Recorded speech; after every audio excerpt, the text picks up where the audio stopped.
Tiket bus jurusan Denpasar ke sejumlah kota di Jawa Tengah dan Jawa Barat untuk H-3 Lebaran sudah ludes terjual. Meski harga naik hingga 70%, penumpang tetap memburu tiket bus demi merayakan Lebaran di kampung halaman. 2 pekan menjelang Lebaran, tiket bus dari Denpasar ke sejumlah kota di Jawa Tengah seperti Semarang dan Solo sudah ludes terjual mulai H-3 Idul Fitri. Selain Jawa Tengah, tiket bus tujuan Jogja, Jakarta hingga sejumlah kota di Jawa Barat seperti Bandung, Bogor, dan Tasik juga sudah habis dipesan sejak awal bulan lalu. Sejumlah penumpang yang belum mendapat tiket terpaksa membeli untuk jadwal keberangkatan sepekan sebelum Lebaran. Untuk Lebaran tahun ini, kenaikan harga tiket bervariasi mulai 30 hingga 70%.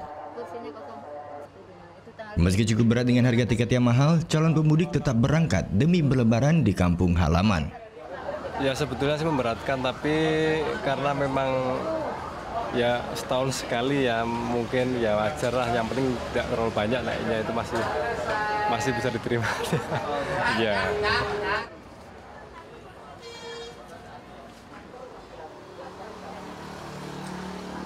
Sampai saat ini sejumlah perusahaan otobus telah menjual tiket untuk bus cadangan.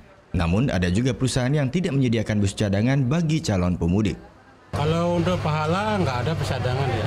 Nggak ada ya? Nggak ada. Berarti penuh udah nggak jual tiket lagi? Iya, jual tiket. Tapi masih banyak nggak nyari mas sampai sekarang? Masih ada nyari. Masih ada ya? Tapi kebanyakan udah penuh ya? Kebanyakan udah penuh. Kalau yang masih ada biasanya? Paling Surabaya, Malang itu yang ada. Karena banyak ya? Iya. Untuk bus tujuan Jawa Timur sampai saat ini masih tersedia hingga hari H Lebaran karena jumlah armada di Terminal Ubung Denpasar jauh lebih banyak dibanding tujuan Jawa Tengah dan Jawa Barat.